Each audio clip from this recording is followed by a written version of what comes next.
Bonjour à toutes, bonjour à tous. Merci d'être présentes ce soir pour les chroniques du mieux-être. Et aujourd'hui, j'ai le plaisir d'accueillir Valérie Matins. Bonjour Valérie. Bonjour Philippe. Bonjour. Alors Valérie, je te connais puisqu'on travaille dans la même entreprise. Euh, Ouais, tu as écrit des livres, euh, un tome sur l'évolution, sur le chemin de l'évolution, c'est ça? Sur la voie de ouais. l'évolution, c'est Sur la ça? voie de l'évolution, oui, en 3 tomes. En 3 tomes. Et tu as aussi écrit quelques nouvelles. Tout à Donc, fait. j'aimerais que tu te présentes, si tu le veux bien, et après que tu puisses m'expliquer en fait ces 3 tomes, qui commencent par Lilo, je crois. C'est Un ça. personnage, c'est le personnage central. Oui, tout à fait. C'est Ouais. l'évolution de ce personnage sur un chemin initiatique, disons. Mm. Alors, c'est un tome qui parle du fantastique. C'est, je crois, ton Tout à fait. domaine privilégié, ce que tu aimes beaucoup.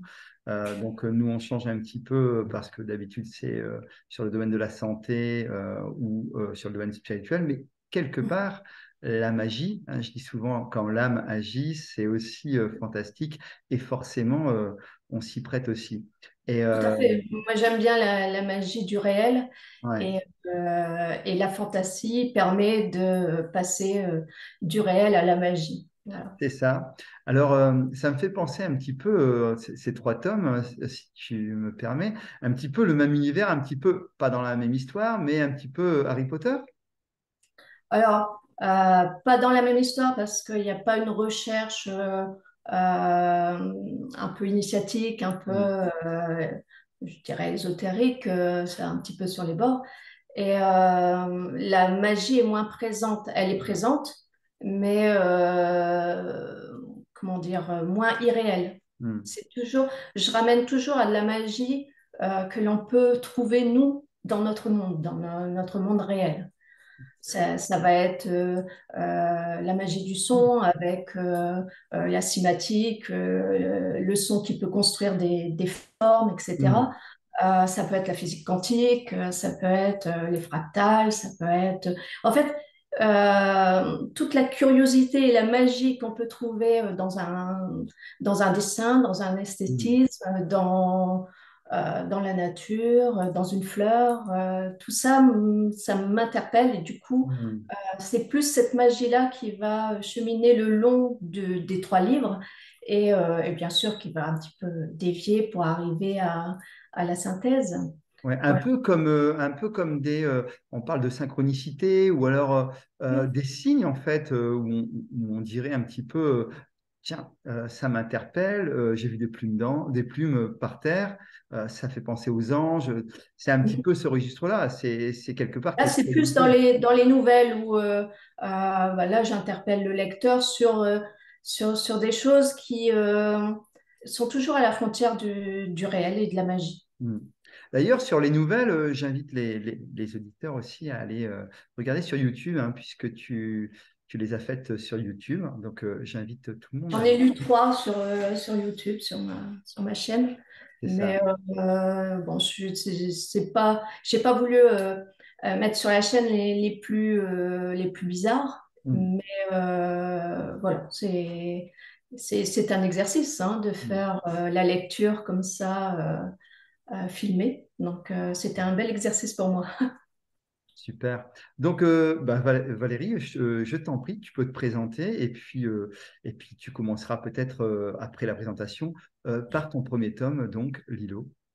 Voilà, je t'en D'accord. prie. Donc, eh bien, j'ai 61 ans. Commencer par l'âge, ça assied un petit peu toute l'expérience qu'on peut avoir d'une vie, tout ce qu'on a pu traverser. Et moi, j'ai commencé dans ma vie euh, par parenthèse, en fait. Il y a eu des petites choses un petit peu insolites. À 1 an, je faisais une encéphalite, je devais mourir. Hmm. Et puis ma mère m'a sauvée avec de l'eau de Lourdes, soi-disant. Donc, Hmm. mon histoire, elle commence déjà, tu sais, un petit peu, Un peu dans la magie aussi. voilà. Hmm. Et c'était toujours un petit peu comme ça. À 4 ans, j'ai pris 3 francs dans le porte-monnaie de ma mère Et en fait, pour Noël, mes parents avaient des difficultés financières et puis bah, je voulais faire quelque chose et j'avais 4 ans et j'ai pris 3 francs dans le porte-monnaie de ma mère. J'ai été faire un tiercé au café qui était pour l'âge de 4 ans un petit peu loin. Mhm. Et puis j'ai mis sur un papier 3 numéros, j'ai ramené à la maison, j'ai mis dans la crèche. Et puis l'après-midi, quand il y a eu le tiercé, ben, j'ai dit à ma mère, j'ai gagné. Et ils ont mis un certain temps à me dire, ben non, ça marche pas comme ça. Et puis, ben, mon père m'a emmené au café où il y avait donc le tiercé, et puis ben, j'avais gagné. Donc, on a eu Dis plein donc. de cadeaux pour Noël.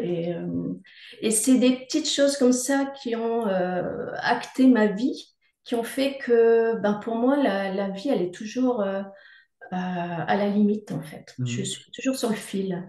Ça me fait penser un petit peu, quand tu parles de ce billet de loterie, un petit peu à la loi d'attraction. Finalement, tu vibrais quelque chose de très fort en toi pour aider tes parents. J'avais la croyance de l'enfance, Mhm. c'est que si je jouais, forcément, c'était pour gagner. Donc, Mhm. je crois que dans ma tête, il n'y avait pas de doute. Mhm. Donc, alors, est-ce que c'est ça? Toujours est-il que mes parents me regardaient toujours avec un regard un peu plus, un peu différent par rapport à mon frère, ma sœur. Un petit enfant bonheur qui passe, qui fait des bêtises, qui fait des choses un petit peu spéciales, quoi. Après, mon enfance aussi, mes grands-parents sont d'Auvergne et j'allais là-bas donc en vacances et chez eux, ils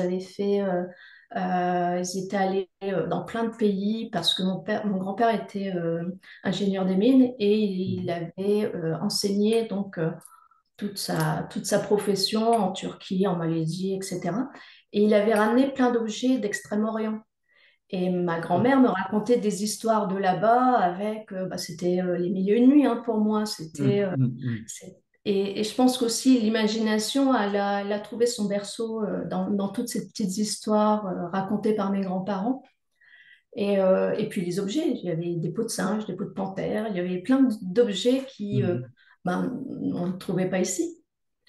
Donc il y a eu cette période et puis moi je me suis vite mis à dessiner aussi et à peindre et je me suis rendu compte que je savais dessiner parce que un jour on m'a demandé de dessiner quelque chose et enfin on m'a demandé de demander à mon frère qui dessinait Mhm. de dessiner quelque chose et j'ai pas eu le temps de demander à mon frère et puis je me suis sentie coincée donc je l'ai dessiné moi-même Mhm. et je me suis rendu compte que mon dessin était très beau. C'était une vache, je me souviens. On m'avait demandé à l'école de dessiner une vache et j'avais dessiné cette vache qui était, pour mon âge, pas mal. Donc après, j'ai beaucoup dessiné, j'ai beaucoup peint. Et plus tard, j'ai suivi des cours de peinture pour peindre comme les maîtres du XVIIe siècle.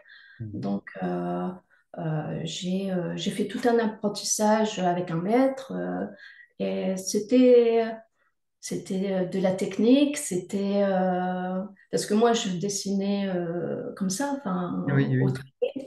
Et la technique, je ne connaissais pas et je trouvais ça rébarbatif. Et puis en fait, quand on se confronte à la technique, il y a des raccourcis qui sont étonnants. Donc Mhm. la technique a du bon. Et tu as continué le dessin ou tu as arrêté? J'ai arrêté. En fait, j'ai peint et quand j'ai su que je savais peindre très bien, avec rigueur, disons, Mhm. bah, je suis revenue à l'écriture en fait. Parce que D'accord. j'étais petite, je dessinais, mais j'écrivais des poèmes aussi, des choses comme Mhm. ça. Et je suis revenue à l'écriture qui me tentait. Mais j'aime tout faire en fait. Je suis quelqu'un qui fait de la couture, je suis quelqu'un qui bricole, j'ai déjà fait de la maçonnerie. Voilà, il faut que je touche à tout en fait. Touche à tout, ouais. Et juste avant de parler de Lilo, euh, le fait de d'écrire, en fait, on en avait parlé un petit peu, hein, euh, tu as commencé quand? Et qu'est-ce qui a fait, c'était quoi l'élément, en fait, où tu t'es décidé, en fait, à dire, allez, j'écris? Parce que, quelque part, il y a quand même pas mal de personnes qui souhaitent écrire, Ouais. qui ont des pages, peut-être, dans leur bureau ou oubliées dans un carton. Et qu'est-ce que tu pourrais leur dire, en fait, pour les motiver, toi, comme tu as fait, à prendre la plume et puis à se décider à écrire ce... Bah, écoute, moi, je pense que j'ai pratiquement toujours écrit un petit peu des choses, des Hmm, poèmes, des trucs. Et puis, les poèmes, c'est facile dans le sens où c'est court. hmm, Donc, il y a une jouissance tout de suite si tu trouves que ton travail est à peu près bien. Et puis, tu as aussi toute ton émotion qui part hmm, dans les mots et c'est assez concis.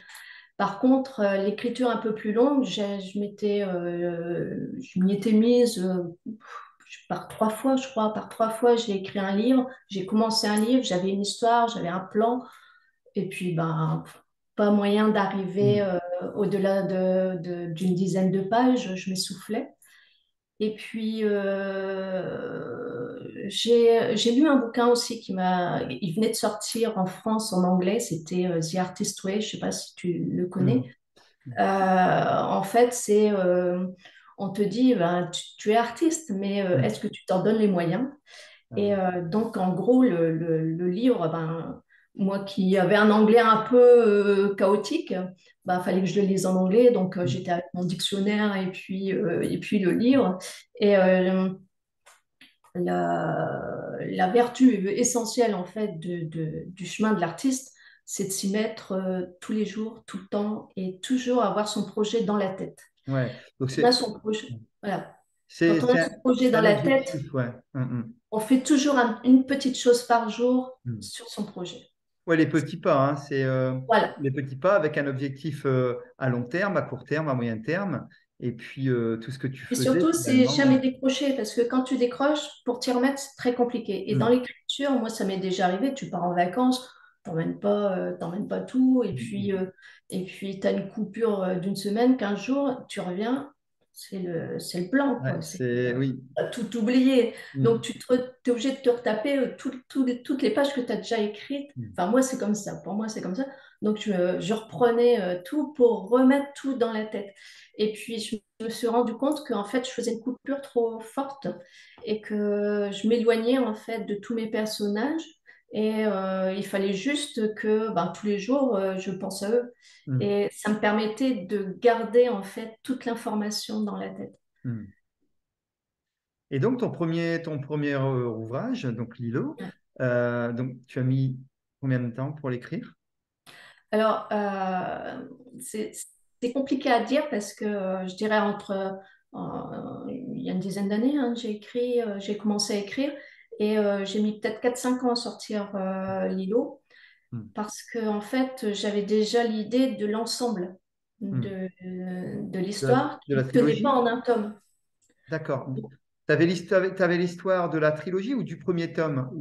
Comment? Alors, au départ, je pensais faire 7 tomes, hein. D'accord. J'étais partie dans mes extravagances et puis en fait, au fur et à mesure, tu te rends compte que les choses n'ont pas le même poids ou Hmm, la même importance et les chapitres, il faut qu'ils soient équilibrés. Donc, il faut savoir s'arrêter aussi.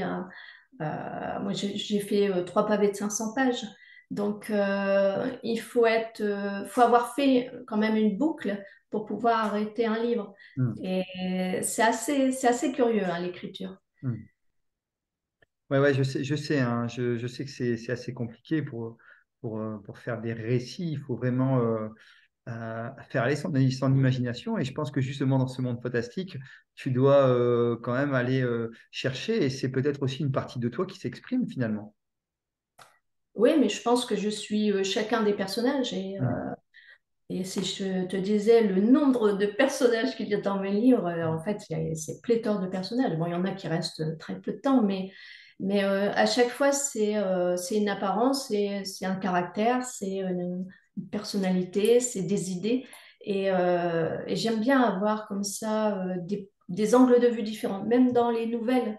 Les nouvelles, souvent, c'est juste l'angle de vue qui fait que c'est fantastique ou pas. hmm, Mais oui, sinon, l'écriture, le premier tome, ça a été un petit peu compliqué dans le sens où ça a pris du temps pour un tas de choses. Déjà, la technique, hein, le temps de se hmm, hmm, familiariser avec la technique. faire un plan. Moi, j'ai commencé scolairement à faire un plan, à écrire vraiment chaque changement d'idée et évoluer. Et jusqu'au point final, j'avais tout écrit. Et Mm. puis, arrivé au deuxième chapitre, j'avais déjà un personnage qui arrivait et qui n'était pas prévu. Mm, Donc, mm, mm. à chaque fois, je remodifiais mon plan et Ouais. Tu dois t'adapter à chaque nouveau voilà. personnage qui arrive et puis hop, tu as une idée, Ouais, tu la mets en vie, en fait, en scène dedans c'est et ça. ça change un petit peu le cours de l'histoire en même temps. Oui, bah, ça change tout parce que forcément, ton histoire, elle évolue, elle part, tu sais pas où, et à un moment donné, tu n'arrives même plus à faire ton plan jusqu'au Mm. bout. Et tu as toujours la crainte de dire, bah, j'évolue dans ce sens-là, sur ce chemin-là, mais si j'ai pas de fin, si Mm. j'arrive pas Et ça, c'est assez... c'est en même temps curieux, piquant, et c'est une aventure. C'est vraiment une aventure. Ouais, parce que dans la fin de tes nouvelles, hein, comme je les ai écoutées, Mm. euh, ben, on s'y attend pas. Bah, c'est C'est un peu le le, but. le principe, c'est ça. Mm. Le Mm. principe, c'est l'angle de vue qui sera final doit être différent de l'angle de vue qui semble logique. Mm. Mm. Voilà. Et, euh, et dans les trois livres, là, moi, je sais que en fait, le départ était fait relativement cadré, rigoureux et que je n'ai pas su m'y tenir Mm. et que j'ai été complètement dépassée par les personnages qui arrivaient en masse. Et donc, dans le deuxième tome, quand j'ai commencé le deuxième tome, j'avais une idée du plan qui était fait à moitié. Mm. Et, euh, et pareil, c'est parti un petit peu tous azimuts et je ne savais pas où serait le point final du deuxième tome. Et le troisième tome, j'ai pratiquement pas fait de plan. J'avais l'idée générale. Et d'ailleurs, dans le deuxième tome, j'ai eu un souci parce que j'avais écrit, je ne sais plus, 80 pages, je crois, et j'ai perdu 60 pages. Donc, Ah, je me suis retrouvée du jour au lendemain avec que 20 pages et j'avais pas noté, en fait. Comme mm. j'avais pas noté le déroulé. Ouais, Et je me suis dit, ben voilà, c'est le destin, hein, c'est ça. le tome a pris un autre chemin Un et autre on ne saura chemin. jamais quel était le premier chemin, en fait. C'est un peu de la magie puisque forcément tu l'as mis à terme. Forcément, c'était peut-être justement parce que ça ne devait pas fonctionner comme tu l'avais Voilà. décidé au premier. Ouais. On va parler de magie un petit peu. Et il y avait trois personnages qui étaient là et du coup, ils n'y sont pas. Hmm. Ça m'a fait sourire. C'est- Et en fait, peut-être parce que j'avais voulu faire plaisir à quelqu'un en mettant ces trois personnages et voilà, ça a capoté. hmm. Comme quoi, quand on force quelque chose, ben, Parfois, ça ne marche pas. C'est que ça ne devait pas voilà. marcher. Ouais. Ouais, je dis souvent. Donc, alors, je ne sais pas le temps qui me reste puisque on a commencé un tout petit peu plus tard. Par contre, si tu peux parler de Lilo, qui est Lilo, et Alors, le Lilo, trame en fait de tes tomes. ouais. Alors, Lilo, déjà, sur la couverture, c'est ma fille. Mhm. Donc, j'aime beaucoup la personnalité de ma fille et bon, je suis peut-être comme tous les parents, mais du coup, j'ai voulu qu'elle soit présente et ma fille s'appelle Julie et Lilo, en fait, c'est un peu Julie Mhm. et c'est un peu moi, en fait. Donc, mais sur une histoire qui n'a rien à voir avec nos vies. Donc, et j'aime bien c'est une adolescente, hein, elle a 14 ans, et puis il lui arrive un premier malheur, c'est qu'elle perd sa mère et qu'elle ne connaît pas son père, ou Mhm. très peu. Donc, du jour au lendemain, elle est coupée de sa vie Mhm. et elle doit rentrer dans un institut que son père, qu'elle ne connaît pas bien, a prévu pour elle. Et en fait, bah, ça commence comme ça. Cet institut est un petit peu bizarre. C'est une école où on trouve que, enfin, on développe les talents des Mhm. enfants. Et on considère que les enfants sont talentueux, ont des dons. Et c'est eux qui font évoluer leurs dons. Et les enseignants sont là pour les accompagner. Mais Ce que j'aime bien moi aussi, c'est le côté, c'est une adolescente parce qu'on est souvent cœur vaillant quand on est Mm, adolescent, on mm, est cœur pur. Et quand on fait les choses, on les fait avec passion et mm, jusqu'au boutisme. Et c'est ce support-là qui permet donc au personnage de traverser en fait tous les malheurs qu'elle va rencontrer, toutes les difficultés. Et de se confronter au fait que quand on a un talent, on a toujours une confrontation avec quelqu'un qui mm, convoite ce talent. Et donc il y a toujours euh, l'équilibre entre le bien et le mal, la frontière entre le vrai, le faux, le possible, l'impossible. Tu sais, euh, personne n'est foncièrement mauvais, personne n'est foncièrement bon. Il y a mm, toujours des raisons. On peut croire que quelqu'un a de la méchanceté envers mm. toi, mais en fait, il faut voir son angle de vue, il faut voir ses expériences, il Bien faut voir sûr. son objectif. Et quelquefois, on est surpris de voir que c'est pas du tout de la méchanceté, Mm, c'est juste peut-être un petit peu de son point de vue uniquement mm, mm, mm. et de l'égoïsme à la limite. Mais Oui, un peu comme si on ne juge pas la valeur de l'homme, enfin de l'homme avec un H, hein, mais ouais. on peut juger le comportement. Sans remettre en cause qui il est, c'est peut-être un moment de dire bah, là ça va ou ça va pas, mais pas juger en tant que tel En l'homme. fait, même un comportement, si on arrive à des comportements parfois jusqu'au boutiste, des, des- des idées étriquées, etc., c'est parce qu'on a été éduqué ou on a eu des expériences Mm, négatives qui ont fait que on s'est enfermé dans une pensée, dans bien une forme sûr. de pensée. Mm, mm. Et l'ouverture d'esprit, c'est ce qu'il y a de plus difficile à obtenir.